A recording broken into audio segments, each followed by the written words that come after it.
Last time, we started the teardown of this Facebook Marketplace find, the Meteor Luxe.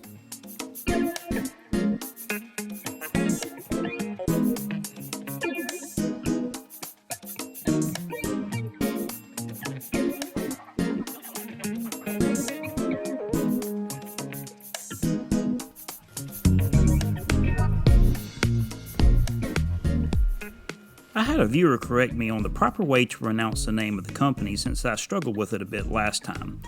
It's pronounced PUCH, like Duke as in English royalty or the university, except with a P. It's now time to start the rebuild of the PUCH. We can start by adding some new tires and tubes. If I said installing tires was my favorite thing in the world, that would be about as truthful as me being a millionaire.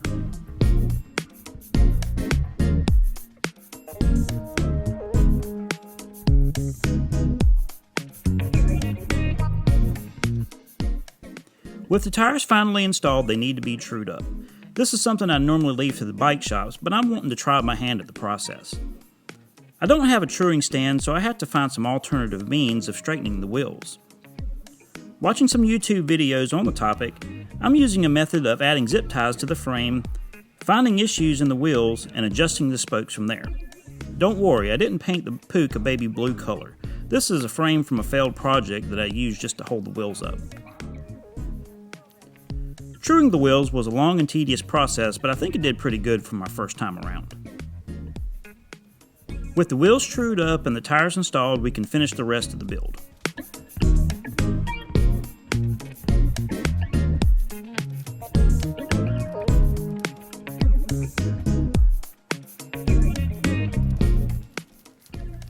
Installing the threaded headset on these vintage bikes is a bit of trial and error. You have to get the locking ring and the nut set just right so there's no play in the fork and the steering is still smooth with no resistance.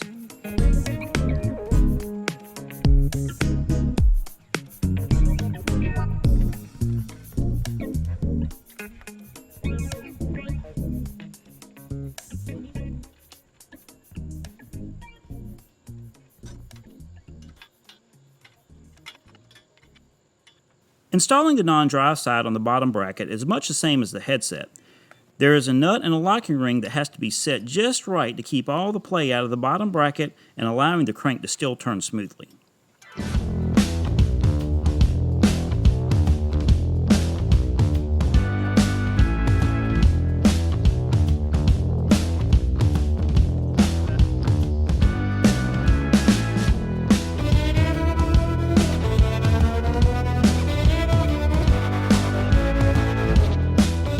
Full disclosure, I had to go back and watch the footage from the first part of the PUCH build to figure out how to put these resistance shifters back together.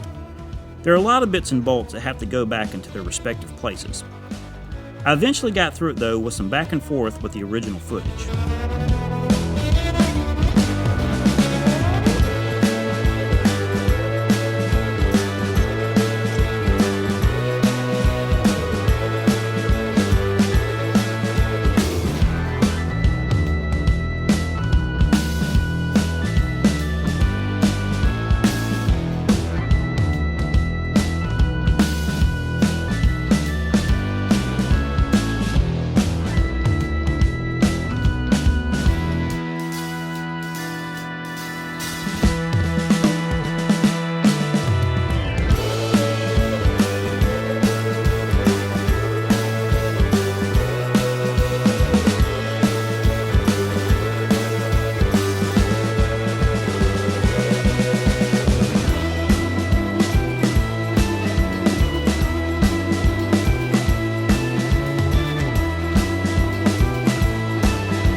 Measuring the chain to size was as easy as laying the old one up to the new one.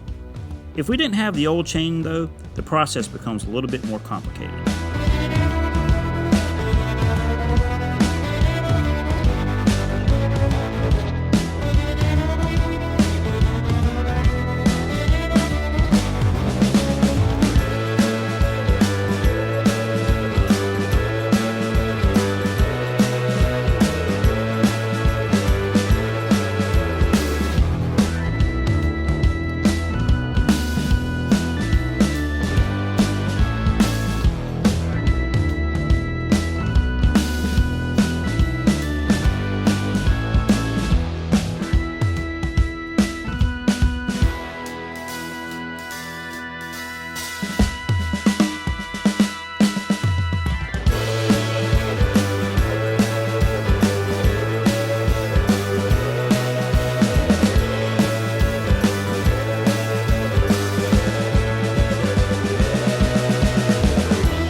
Some finishing touches with the brakes,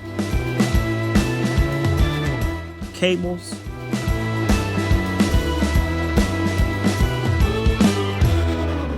and indexing, and the PUCH is ready to ride. The bike cleaned up and went back together better and easier than I expected. Even though there is still some surface rust I can't remove, the chrome parts shined up nicely and the paint really came alive after the coat of wax that we put on the bike.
Regardless on how the bike looks, the real test is how it rides.